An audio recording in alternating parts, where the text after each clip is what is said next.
السلام عليكم. معلش يا جماعه اتاخرت عليكم علشان كنت بصور الريفيو بتاع العربيه دي، ما كانش ينفع العربيه دي تقعد معايا واخدها للتجربه. الكيا الكي 8 او كادنزا زي ما انتم عارفينها، او الناس اللي كانت عايشه في الخليج، يعني الجيل ده الجيل المحترم الجميل الفخم ده. فانا اتاخرت عليكم شويتين علشان كنا بنصور الريفيو بتاعها، لان العربيه دي ما ينفعش تقعد معايا واخد معاها تجربه. انا عايز اقول لكم ان انا امبارح روحت بعد الفجر، يعني بعد السحور، علشان العربيه فعلا كنت مستمتع بيها وعمال اكتشف حاجات رائعه في الفئه دي يعني. تمام. فعايز افرجك على فيديو دلوقتي رائع، بس قبل ما اتكلم اعمل شير، لان الفيديو ده مهم قوي، لان في الاخر هيعرفك حقيقه مره، هيعرفك حقيقه هتضايقك وهتزعلك يعني، بس هتشوف بعينيك فخامه وحاجه محترمه قوي. انا مش عامل الفيديو ده عشان اقول لك اشتري العربيه دي او ما تشتريهاش، ده ما يخصنيش. في ناس بتاخد ريسك وعارفه ان كل حاجه ليها ريسك، مقابل البرفورمانس ومقابل المساحات ومقابل الفخامه ومقابل الاداء. وفي ناس تانية تقلق وتقول لك العربيه دي ملهاش قطع غيار هنا، وانت حر معاك حق يعني. تمام. انا عامل الفيديو ده عشان اوريك قد ايه المستوى الرائع العربيه زي دي، من الحجم ده الفول سايز سيدان، عربيه يعني قرب حجمها قرب المرسيدس اس. تمام. اكبر من الاي 200 وفيها باكج محترمه زي دي. عربيه زي دي تقدر بالتفويله تقطع حوالي من 900 ل 1000 كيلو بالتفويله الواحده. موتور هايبريد، ودي التجربة الوحيدة ليها في الشرق الأوسط للموتور ده، الموتور الهايبريد العبقري ده، اللي السعة اللترية بتاعته مش كبيرة 1600 سي سي، لكن انتوا شفتوا الاكسلريشن قدام عينيكم امبارح، انا مش ببالغ يعني، 7 أجزاء من الثانية من 0 ل 100 في حجم عربية طولها أكتر من 5 متر يعني. تمام. ووزنها 1590 كيلو جرام. عربيه زي دي بس الايروديناميكيه بتاعتها والتصميم ممتازين. ادتني اكسلريشن 7 ثواني. انت شايف التصميم الابداعي؟ اعمل شير بقى عشان الناس تتفرج على حاجه ما شافوهاش قبل كده في مصر، والمستوى ده ما اتشافش قبل كده، والناس كمان تعرف هي بيضحك عليها في ايه يعني. تمام. هوريك بقى حاجه جامده قوي دلوقتي. العربيه الكيا كي 8 دي او الكادنزا سابقا، الهويه الجديده دي. بص العربيه، خط الكتف طبعا، البساطه والشكل الرياضي الجميل. بص التصميم ال 3 دي، بص التجويفات اللي ورا مع اللايت بار الليد بار الجميل ده، والشكل والدايموند كات اللي موجود في كل حاجه. حتى بصوا التفاصيل موجود في الليد بار عامل ازاي، الشكل الدايموند كات اللي موجود في كل حته في العربيه اهو. حتى في الحليات والكروم موجود جوه الفوانيس الاماميه والليدات.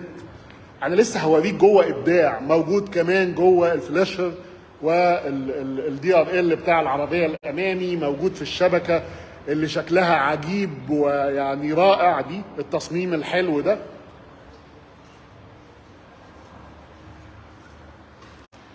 الكاميرات ال 360 طبعا والكيلس انتري. انت لسه لما تدخل جوه هتشوف عالم تاني تماما. العربيه اللي معانا دي اعلى باكج فيها. الموتور ده 1600 هايبريد، بيخرج 350 نيوتن متر عزم و 230 حصان. تمام. 230 هورس باور. نفس المنظومه اللي موجوده في اختها السورنتو بالحجم الكبير ده. وكل الناس اللي جربت السورنتو على ارتفاعها عن الارض وك اس يو في ميد سايز كانت بتشكر قوي في العربيه السورنتو وفي ادائها. تعال اوريك بقى الفخامه ونبتدي من ورا، لان انا حابب اوريك ان حتى ورا انت في حته تانيه خالص. بص ورا، المسند الوسطي ورا بيخليك تتحكم في الميديا بالكامل، يعني اللي قاعد ورا. وحتى بص مش بخلانين في الخامات، رغم انها معموله للناس اللي قاعدين ورا، بس عربيه بيزنس كلاس قوي يعني. بص تقدر تتحكم في المود بتاع الكاسيت من قدام، تعلي وتوطي، تعمل سيرش على قنوات الراديو، تقلب في التراكات يعني. الكاب هولدرز بص شكلها والشياكه للي قاعد ورا. وادي المسند الوسطي تقدر تقفله او تنزله وتتحكم بالكامل في الكاسيت والانفوتينمنت من قدام. كمان التكييف الخلفي تقدر تتحكم فيه وتعلي درجات الحراره وتنزلها، واثنين يو اس بي تايب سي. وحتى هنا جوه في المسند الوسطي ورا ما نسيوش اليو اس بي تايب سي كمان زياده للي عايز يشحن. بص الكات بتاعت الجلد النابه يعني، وعدد الايرباجات المهول اللي في العربيه في كل حته الايرباجات. بص الكات بتاعت الكرسي والشياكه والدايموند كات برضو في الظهر مع الجلد. التحكم في الكرسي اللي قدام للباسنجر اللي قاعد ورا يقدر يتحكم فيه، يطلعه قدام، يرجعه ورا، يعمل اللي هو عايزه. وكمان الكراسي ورا فيها تسخين. لسه بقى هكلمكم عن الساوند سيستم لان ده قصه كبيره قوي. تعالى بقى نطلع قدام كده عشان قدام حدث ولا حرج. شايفين البلايند سبوت طبعا والكاميرات ال 360. انت هتتفاجئ في الاخر، وخليك للاخر عشان في مفاجاه في الاخر. هتعرف انت قد ايه بيضحك عليك بقى، تمام؟ هتعرف انت قد ايه بيضحك عليك في الاخر. الشنطه الكهرباء طبعا، والشنطه بمجرد ما بتقف مفيش فوت سنسور ولا بتاع، انت بمجرد ما بتقف وانت شايل حاجه والمفتاح في جيبك الشنطه بتفتح لوحدها، او تفتح كهرباء من جوه او من المفتاح وتقفل من المفتاح. الكراسي الكهرباء مع المساج مع التسخين، الكراسي هيتد وفنتليتد مع التسخين والتبريد. وادي الفتيس الشيفت باي واير، وادي الكاميرات ال 360 وال3 دي اهو بتاع الكاميرات، ممتاز. وكمان في حاجه بقى في النسخه اللي بتنزل الكوري دي ما بتنزلش حتى في الشرق الاوسط كله يعني، عايز اوريها لكم. بيلت ان كام دي؟ العربيه دي فيها كاميرا بيلت ان بتصور الحوادث وبتصور كل حاجه في الطريق بتحصل 24 ساعه اهي، بتشغلها من هنا، تمام؟ وفي يو اس بي هنا تقدر تسحب من عليها كل الفايلات. كاميرات 360 بتصور اللي بيحصل في ظهر العربيه وفي جنبينها الاثنين، وقدام 24 ساعه، وتقدر تسحب الملفات. يعني حمايه لبيتك حتى، يعني موضوع لطيف قوي. مش بيلت ان كام مثلا او داش كام بتصور بس قدام لو عشان حادثه او الكلام ده، لا دي بتصور 24 ساعه على الميموري اللي جوه الانفوتينمنت سيستم. طبعا التحكم في التكييف والميديا زي ما انتم عارفين، وكعاده كيا الشهيره انت تقدر تفصل الشاشه دي كده بالضغطه دي، انت كده بتتحكم في الميديا وبتتحكم في الكاسيت. بالضغطه دي انت حولتها لتكييف، وحتى الازرار بتتحول لتكييف وتحكم في التكييف. موضوع قوي قوي يعني. الموتور الهايبرد اللي هنا بيقدر يمشي العربيه لحد 60 كيلو جوه المدينه، وبيقدر يعني يريديوس قوي استخدام البنزين، يقلل منه قوي. وكمان بيقدر يدي بوست للعزم ممتاز. هيد اب ديسبلاي رائعه، يعني مش هعرف اوريها لكم ولا لا. بيظهر فيها كمان البلايند سبوت، ده غير ان البلايند سبوت كمان بتظهر هنا في الشاشه دي لما تيجي تدي اشاره. بس احنا عشان مدين الويتنج، بصوا البلايند سبوت بتظهر قدامك في شاشه العدادات. شايفين الكاميرا دي في شاشه العدادات اهي، البلايند سبوت، الحاره اليمين والحاره الشمال.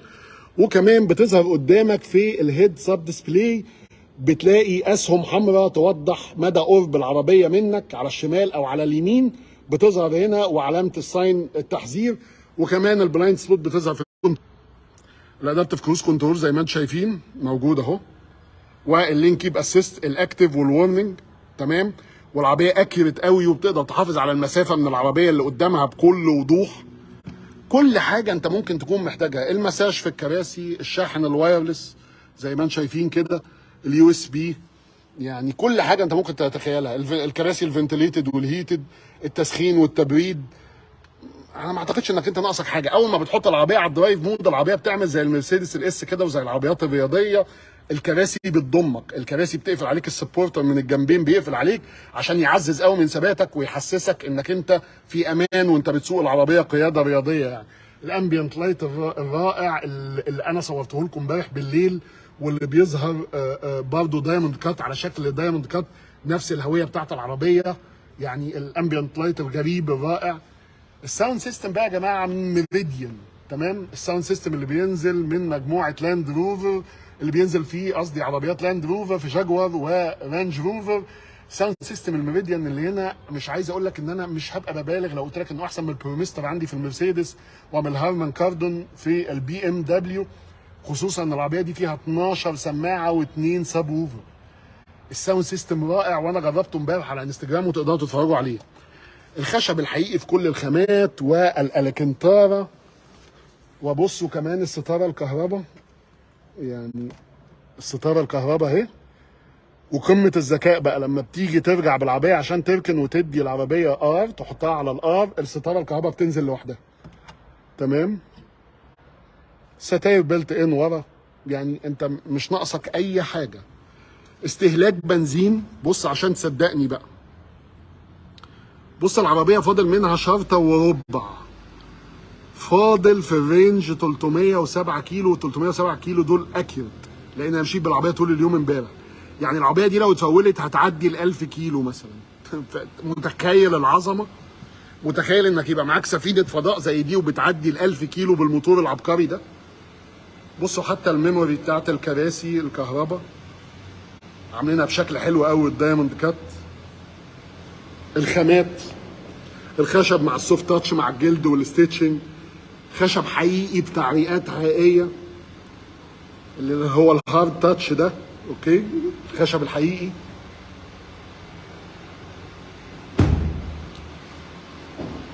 طيب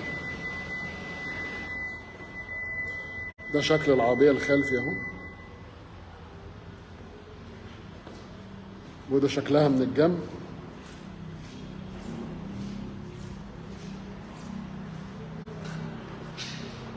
فاضل بقى اقول لك سعر العربيه دي. يا سيدي الفاضل، انا ما ينفعش اقول الكلام اللي انا بقوله ده، وما ينفعش اقارن العربيات دي بالعربيه دي، ولا ينفع اساسا تقف جنبها. النهارده تويوتا كورولا سعرها 1,400,000. النهارده سكودا اوكتافيا سعرها 1,600,000 الستايل البلس، اللي هي النسخه اللي مش موجوده، والامبيشن بتتباع ب1,400,000 الفاضيه اللي فيها جنط مروحه ما فيهاش حتى كرسي كهرباء واحد. سكودا اوكتافيا، انا طبعا بهرج، لانها دي عربيات كومباكت سيدان، عربيات من الحجم المدمج، وانا بتكلم النهارده على عربيه فول سايز سيدان. العربيه دي ب1,700,000 ونسخه فيها 8 اير باجز، لين كيب اسيست، بلايند سبوت، الشاشه الكبيره، كاميرا خلفيه، كراسي كهرباء، الفرش الجلد اللي جوه. نسخه ب1,700,000 بالموتور العبقري ده الهايبريد ده، تمام، بتبدا من 1,700,000. عرفت المهزله اللي انا جاي اكلمك فيها؟ النسخه اللي معانا دي طبعا اعلى نسخه، دي اغلى، بتزيد الامبيانت لايت والسقف البانوراما، يعني كماليات ممكن يكون حد مش محتاج، لكن ب1,700,000. طبعا في ناس بتحب الفخامه واللكجيريوس، وعربيه زي دي فول سايز سيدان هيركبها ب 2,200,000 مثلا، هيجيب النسخه الفولي لودد. لكن ب1,700,000 يا سيدي الفاضل انت تقدر تركب عربيه 8 اير باجز، الاي دي اس كله، انظمه مساعده السائق، موتور هايبرد زي ده بيمشي 1000 و1100 كيلو في التفويله، عربيه زي دي فول سايز سيدان، شنطه 510 لتر، مستوى الفخامه اللي انت شايفه قدامك ده، عربيه بتمشي لوحدها بالريموت كنترول، يعني ب1,700,000. عرفت لما بيكون في مستورد بيجيب حاجه كويسه، ليه انا بروح واجري رغم ان انا مش مستفيد حاجه؟ يعني استفيد ايه؟ الوقوف مع التوكيلات افضل لو بيقدموا حاجه فيها مضمون كويس يعني. بس هي ده اللي انا عايز اوريه لك، عايز اوريك ان لا، انت بيضحك عليك احيانا يعني. شفت بقى العظمه دي؟ العظمه دي 1,700,000. العظمه دي المفروض الفئه اللي تتحط فيها مرسيدس اي مثلا النهارده بتعمل 3,800 و3,900. العربيه دي محطوطه للاسف في حته قريبه من التويوتا كرولا والسكودا اوكتافيا في التسعير، ولا تقارن بيهم. اعمل شير للكلام ده عشان الناس تعرف الحقائق. وشكرا، كان معاكم محمود خيري، ولسه هوريك الريفيو الكامل للتحفه الجهنميه دي، كيا كي 8 لاول مره في مصر وحصري.